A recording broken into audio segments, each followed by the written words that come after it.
Hello children. In last class we discussed the definition of equilibrium. We understood what equilibrium is. In today's class we will discuss types of equilibrium as well as the characteristics of equilibrium. Types of equilibrium में अगर हम बात करें तो हमने कहा था equilibrium कहीं पे भी इस्टेब्लिश हो सकता है, चाहे वो कोई सब्जेक्ट की बात हो रही हो या फिर हमारी मेंटल हेल्थ या फिर फिजिकल हेल्थ की बात हो। इक्विलिब्रियम कंडीशन कहीं पे भी हो सकती है। इक्विलिब्रियम कंडीशन का मतलब है बैलेंस कंडीशन, राइट। लेकिन जब केमिस्ट्री में हम बात करते हैं तो हम जैसे केमिस्ट्री में हमारे पास फिजिकल चेंजेस और केमिकल चेंजेस हैं, वैसे ही हम इक्विलिब्रियम को भी दो ग्रुप में डिवाइड करते हैं, फिजिकल इक्विलिब्रियम और केमिकल इक्विलिब्रियम। अगर फिजिकल चेंजेस में जो फिजिकल रिएक्शंस हो रही हैं, फिजिकल चेंजेस की रिएक्शंस हैं, उसमें अगर इक्विलिब्रियम इस्टेब्लिश हो रहा है, कोई फिजिकल फिनोमेना है, राइट, तो वो कहलाएगा फिजिकल इक्विलिब्रियम। और अगर यही एक केमिकल रिएक्शन में इक्विलिब्रियम इस्टेब्लिश हो रहा हो तो वो हो जाएगा केमिकल इक्विलिब्रियम। अब केमिकल इक्विलिब्रियम में भी हमने बात करी थी कि केमिकल इक्विलिब्रियम मॉलिक्यूलर भी हो सकता है, मॉलिक्यूलर इक्विलिब्रियम और आयनिक इक्विलिब्रियम, राइट। अब मॉलिक्यूलर इक्विलिब्रियम की जब हम बात करते हैं तो बेसिकली जहाँ पे कोवलेंट बॉन्ड का फॉर्मेशन हुआ होता है, जहाँ कोवलेंट मॉलिक्यूल्स आ रहे हों, वो कहलाता है हमारा मॉलिक्यूलर रिएक्शंस। और उन मॉलिक्यूलर रिएक्शंस में अगर इक्विलिब्रियम आ रहा है तो वो हो जाएगा molecular equilibrium. For example formation of ammonia की बात करें, ये रिएक्शन आ रही है, मॉलिक्यूल्स का इन्वॉल्वमेंट है इसके अंदर, इसलिए हम इसे बोल रहे हैं मॉलिक्यूलर इक्विलिब्रियम या फिर केमिकल इक्विलिब्रियम। और यही अगर हमारे इलेक्ट्रोलाइट्स का इन्वॉल्वमेंट हो जाता है तो जो इक्विलिब्रियम इस्टेब्लिश होगा वो कहलाएगा आयनिक इक्विलिब्रियम। इलेक्ट्रोलाइट में भी जो हम इलेक्ट्रोलाइट्स करेंगे वो वीक इलेक्ट्रोलाइट करेंगे, तो ये एसिटिक एसिड है बेसिकली, राइट। और एसिटिक एसिड जब डिसोसिएट होगा तो it will give acetate ion plus H plus ions, और इसमें जब इक्विलिब्रियम कंडीशन आ रही है तो इसको हम बोलेंगे आयनिक इक्विलिब्रियम। तो बेसिकली आयनिक इक्विलिब्रियम हमें वहाँ पे देखने को मिलता है जहाँ बॉन्ड पोलर इन नेचर हो। अब पोलर इन नेचर का मतलब जहाँ बॉन्ड पे चार्जेस आ रहे हो, राइट, जो हमारा बॉन्ड का इन्वॉल्वमेंट हुआ है वो इलेक्ट्रॉन के गिव एंड टेक से हुआ हो या फिर बॉन्ड में पोलैरिटी हो। तो अगर इलेक्ट्रोवेलेंट बॉन्ड है या फिर पोलर बॉन्ड है, जैसे कि एसिटिक एसिड, इसमें जो बॉन्ड होती है वो पोलर होती है, एसिटिक एसिड डिसोसिएट होता है तो ये H प्लस रिलीज होता है और एसिटेट आयन बनता है, नेगेटिव आयन, और इसमें जो इक्विलिब्रियम कंडीशन है वो हो जाएगी आयनिक इक्विलिब्रियम। तो ये तीन तरह का हमारे पास इक्विलिब्रियम है, या चार तरीके का हम बोले कि फिजिकल इक्विलिब्रियम और केमिकल इक्विलिब्रियम के दो पार्ट, मॉलिक्यूलर और आयनिक इक्विलिब्रियम, राइट। अब फिजिकल इक्विलिब्रियम हमने कहा कि जो फिजिकल प्रोसेसेस हैं उसमें जो इक्विलिब्रियम इस्टेब्लिश हो रहा है उसे हम बोल देंगे फिजिकल इक्विलिब्रियम, जिसका एक पहला एग्जाम्पल हम ले लेते हैं सॉलिड लिक्विड इक्विलिब्रियम। सॉलिड और लिक्विड इक्विलिब्रियम, राइट। अगर हम एक इंसुलेटेड फ्लास्क ले लें, बहुत बढ़िया सा अच्छा सा मिल्टन का हम फ्लास्क ले लें जो बिल्कुल परफेक्टली इंसुलेटेड हो, अगर हम उसको 0 डिग्री सेल्सियस या फिर ये कहें 273 केल्विन में उस फ्लास्क के अंदर अगर हमने वाटर और कुछ आइस क्यूब्स अगर रखे हुए हैं, नॉर्मल एटमॉस्फेरिक प्रेशर है, राइट, तो ये ऑब्जर्व किया जाता है कि टेम्परेचर और as well as the masses of the ice and water they remain constant, right. जो उनका कंसंट्रेशन है, जो उनके मासेस हैं वो बिल्कुल कांस्टेंट हो जाएंगे और एक इक्विलिब्रियम इस्टेब्लिश हो जाएगा आइस के बीच में और वाटर के बीच में। और इक्विलिब्रियम को हम कैसे डिनोट करते हैं? रिवर्सिबल एरो से, रिवर्सिबल एरो, राइट। इसको ऐसे करके लिख लेते हैं बेसिकली, आइस और वाटर। आइस जो है वो सॉलिड है और वाटर जो है वो लिक्विड स्टेट में रहता है।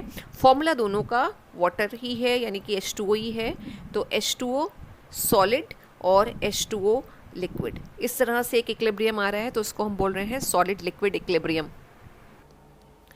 दूसरा, अगर हम फिजिकल इक्विलिब्रियम का टाइप डिस्कस करें, it can be solid gas equilibrium. Solid gas equilibrium को हम सब्लिमेशन इक्विलिब्रियम भी बोल सकते हैं और सब्लिमेशन इक्विलिब्रियम। सब्लिमेशन के बारे में आपने जूनियर क्लासेस में पढ़ा है कि कुछ सब्सटेंसेस की टेंडेंसी होती है कि वो सॉलिड स्टेट से डायरेक्टली गैसेस स्टेट में कन्वर्ट हो जाते हैं, skipping the liquid state, liquid state में नहीं जाते। जैसे हम आइस की बात करें तो आइस पहले मेल्ट होगा तो वो लिक्विड स्टेट में आएगा, और फिर उसको अगर हम हीट करें तो वो वेपर स्टेट में आएगा। तो तीनों स्टेट देखने को मिलेंगे हमें जो फिजिकल स्टेट ऑफ मैटर की हम बात करते हैं। लेकिन कुछ सब्सटेंसेस जो हैं वो सॉलिड स्टेट से डायरेक्टली गैसेस स्टेट में आ जाते हैं, और वो सब्सटेंसेस सब्सटेंसेस जो हैं वो हमारे सब्सटेंसेस हो सकते हैं, कैम्फर है, नैप्थलीन है, आयोडीन है, अमोनियम क्लोराइड है, ये सब सबलाइम करते हैं सब्सटेंसेस, राइट। तो अगर इनके बीच में एक डायनामिक इक्विलिब्रियम इस्टेब्लिश हुआ है, यानी एक ऐसी स्टेज आ गई है जहाँ पर सपोज अगर हम आयोडीन ले लें जो सॉलिड फॉर्म में है और ये कन्वर्ट हो रहा था गैसियस फॉर्म में, आयोडीन गैस, राइट, और इसमें एक ऐसी स्टेट आ गई, रिवर्सिबल हो गया ये रिएक्शन हमारा, और एक ऐसी स्टेट आ गई जब दोनों तरफ जो रेट ऑफ रिएक्शन है वो बराबर स्पीड से चल रहा है, या रेट ऑफ रिएक्शन दोनों तरफ हमारी सेम हो गई है, राइट। इन दोनों के जो भी कंसंट्रेशंस होंगे वो कंसंट्रेशन कांस्टेंट हो जाएंगे, और उसी कंडीशन को हम बोलेंगे इक्विलिब्रियम कंडीशन। और ये इक्विलिब्रियम इस्टेब्लिश हो रहा है किसमें, सॉलिड में और गैस में, और ये एक फिजिकल चेंज है बेसिकली, राइट। तो फिजिकल इक्विलिब्रियम कहलाएगा, और सॉलिड और गैस में हो रहा है इसलिए हम इसको बोल देंगे सॉलिड गैस इक्विलिब्रियम। तो these are the examples of physical equilibrium. और केमिकल इक्विलिब्रियम को हमें अभी और डिटेल में समझना है, लेकिन उससे पहले हम प्रॉपर्टीज़ की बात कर लें या कैरेक्टरिस्टिक्स की बात कर लें कि एक इक्विलिब्रियम की क्या मेन कैरेक्टरिस्टिक्स होती हैं। ऑलराइट, तो पहली प्रॉपर्टी जब हम इक्विलिब्रियम स्टेट की बात करते हैं तो इक्विलिब्रियम स्टेट एक रिवर्सिबल रिएक्शन में तभी आ सकती है जब वो रिएक्शन एक क्लोज्ड कंटेनर के अंदर हो रही हो, राइट। यानी कि इस तरह का कंटेनर हो कि उसमें से ना तो कोई प्रोडक्ट या फिर कोई रिएक्टेंट एस्केप कर पाए, राइट। और अगर वहाँ से कोई प्रोडक्ट या रिएक्टेंट, जैसे सपोज अगर वो गैसियस फॉर्म में है और वो एस्केप कर जाता है तो फिर इक्विलिब्रियम कंडीशन आ ही नहीं पाएगी। तो हमेशा जो हम बात करते हैं फर्स्ट प्रॉपर्टी की इक्विलिब्रियम स्टेट के लिए कि it can only be achieved in a closed container.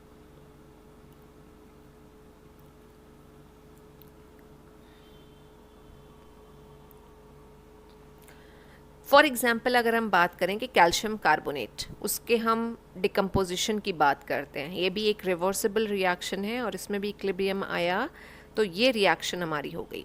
अब अगर इसमें से CO2 हमारी एस्केप कर जाए, ये कार्बन डाइऑक्साइड यहाँ से अगर एस्केप कर रही है, कंटेनर से एस्केप कर रही है, तो व्हाट विल हैपन, जो बैकवर्ड हम डायरेक्शन में रिएक्शन चला रहे हैं, यानी जिसमें कैल्शियम ऑक्साइड और कार्बन डाइऑक्साइड दोनों आपस में कंबाइन हो रही हैं और वापस से कैल्शियम कार्बोनेट बन रहा है, वो बैकवर्ड डायरेक्शन में रिएक्शन चलेगी ही नहीं, राइट। और अगर बैकवर्ड डायरेक्शन में रिएक्शन चल ही नहीं रही है तो रिएक्शन रिवर्सिबल होगा ही नहीं, और अगर रिएक्शन रिवर्सिबल नहीं है तो इक्विलिब्रियम स्टेट आएगी ही नहीं।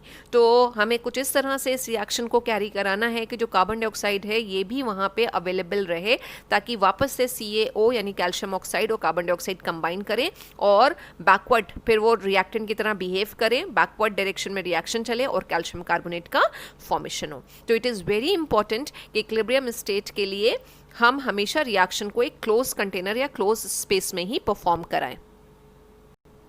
दूसरी कैरेक्टरिस्टिक या दूसरी प्रॉपर्टी क्या है, जो केमिकल इक्विलिब्रियम है वो किसी भी रिएक्शन में किसी भी साइड से ऑब्टेन हो सकता है। से फॉर एग्जांपल अगर हमारे पास HI के फॉर्मेशन की रिएक्शन है, राइट, HI का फॉर्मेशन अगर हम बात करें या HI का डिकम्पोजिशन ले लेते हैं पहले। HI के डिकम्पोजिशन की बात करें तो HI डिकम्पोज होता है तो it gives H2, hydrogen gas आती है, और I2, ये रिएक्शन आती है, राइट। अब चाहे हम फॉरवर्ड डायरेक्शन में चलें और चाहे बैकवर्ड डायरेक्शन में चलें, किसी भी साइड से हम इक्विलिब्रियम अटेन कर सकते हैं, केमिकल इक्विलिब्रियम अटेन हो जाएगा।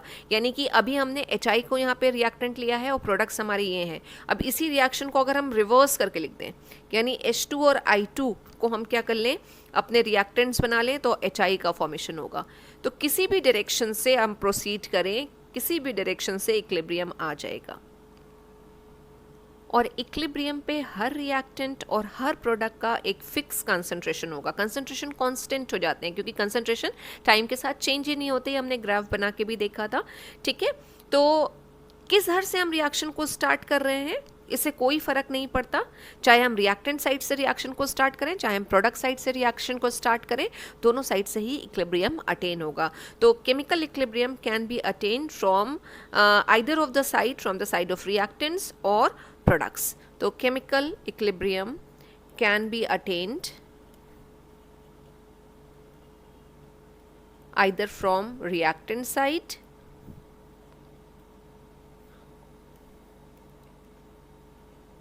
or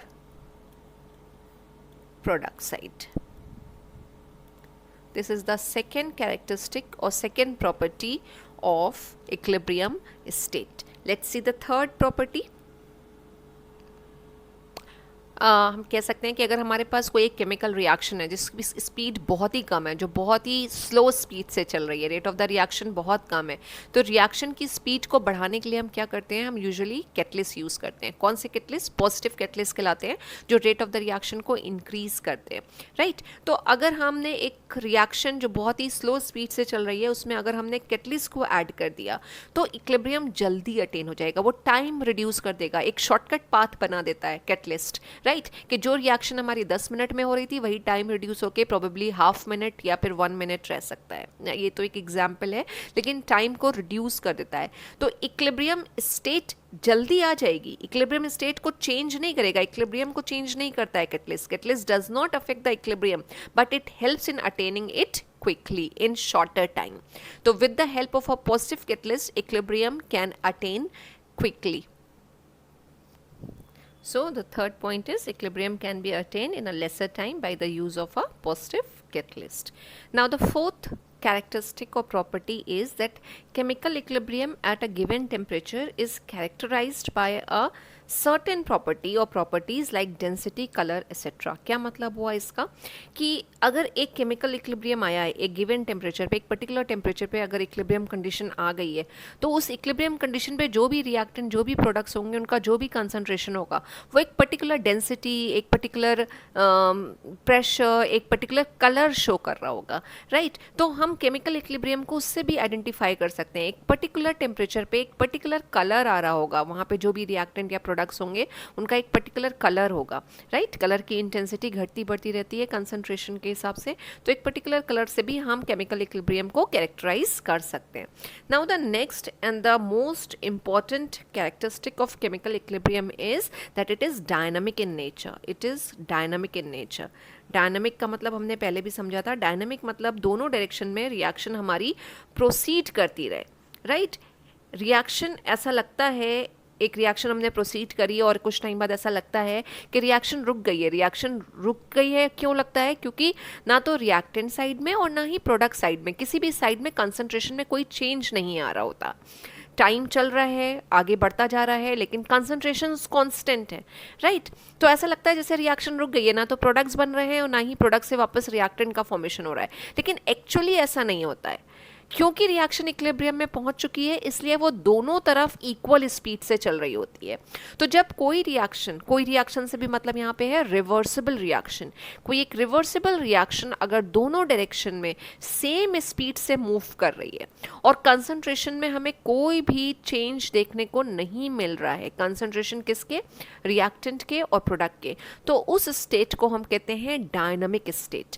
तो हमने पहले भी बात करी थी जब हमने इक्विलिब्रियम की मीनिंग समझी थी कि इक्विलिब्रियम और chemical equilibrium is not static in nature, it is dynamic in nature. यानी विद द पैसेज ऑफ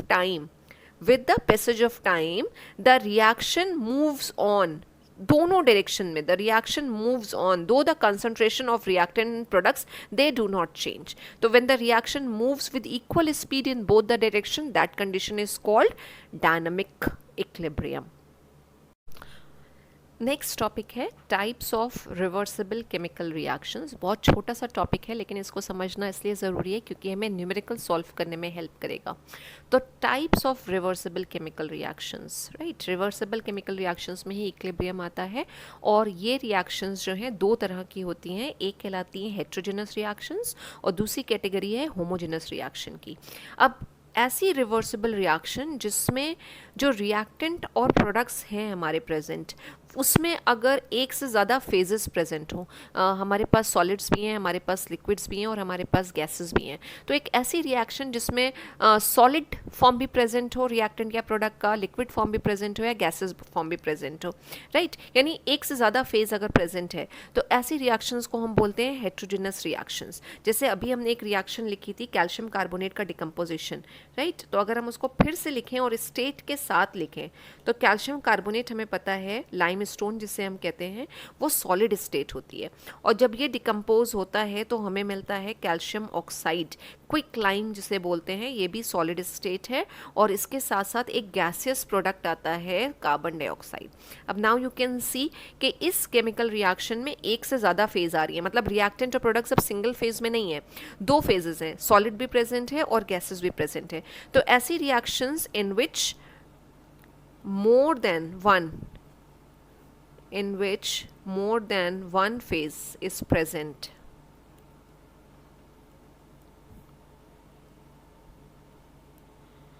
उसको हम बोलते हैं हेट्रोजेनस रिएक्शन।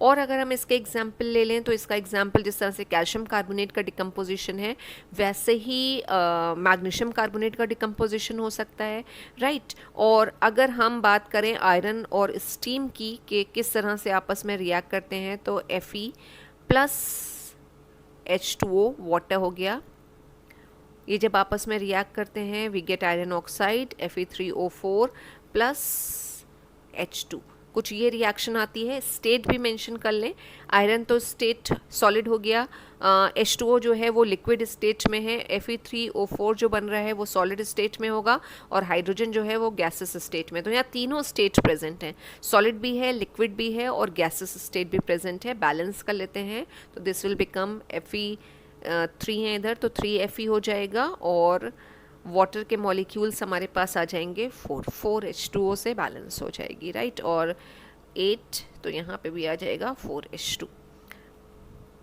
तो ये आ गई हमारे पास आयरन और वाटर की रिएक्शन, जो अगेन एक हेट्रोजेनस रिएक्शन है लेकिन रिवर्सिबल रिएक्शन है, और इक्विलिब्रियम कंडीशन इसमें भी आती है। तो हमने ये डबल हेडेड एरो यहाँ पे लगा रखे हैं।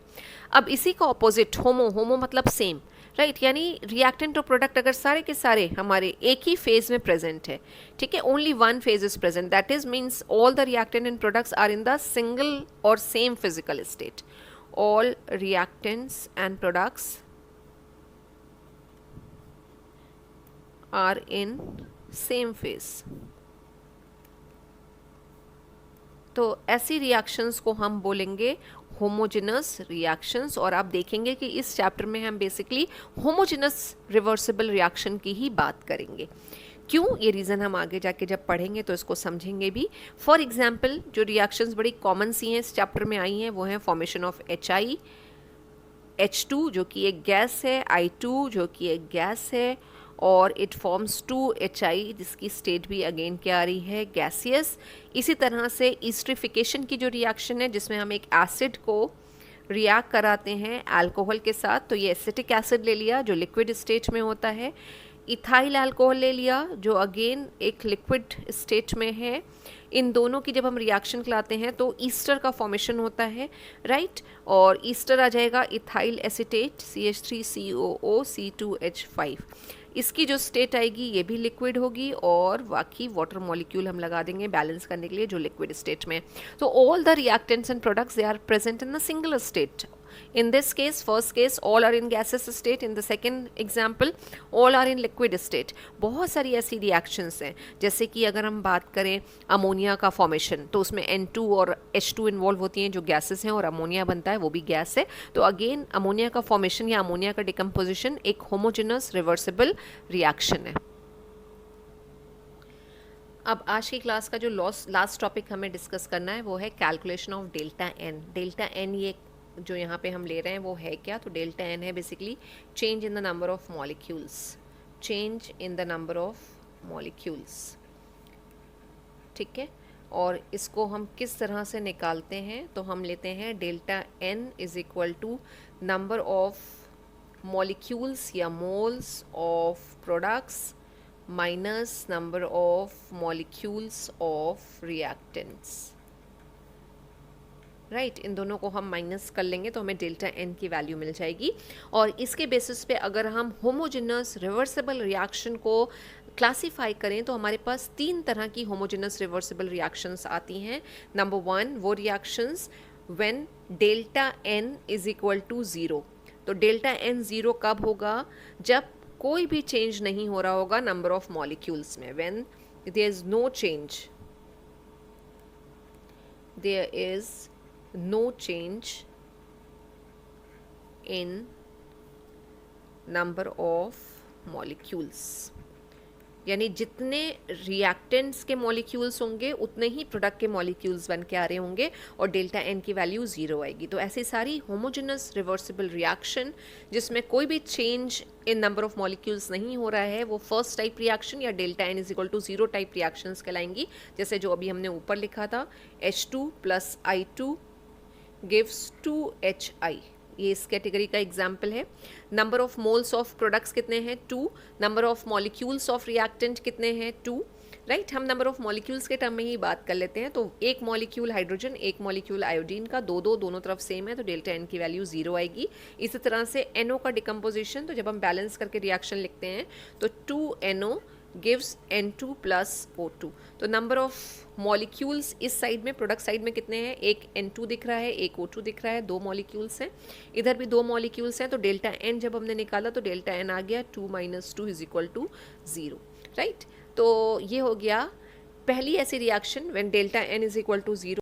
सेकेंड कैटेगरी है होमोजेनस रिवर्सिबल रिएक्शन की, जहाँ डेल्टा एन की वैल्यू 0 से ज़्यादा होगी। 0 से ज़्यादा मतलब पॉजिटिव में वैल्यू जाएगी, it can be 1, it can be 2, यानी कि वहाँ पे हो क्या रहा होगा, increase in the number of molecules हो रहा होगा। और इसका जो एग्जाम्पल है वो बहुत कॉमन सी रिएक्शन है, PCl5 का डिकम्पोजिशन। तो जब PCl5 डिकम्पोज होता है, एक PCl5 का मॉलिक्यूल डिकम्पोज होगा तो एक मॉलिक्यूल PCl3 और एक मॉलिक्यूल Cl2 मिल रहा है हमको, राइट। तो नंबर ऑफ मॉलिक्यूल्स प्रोडक्ट के ज़्यादा हैं, रिएक्टेंट के कम है।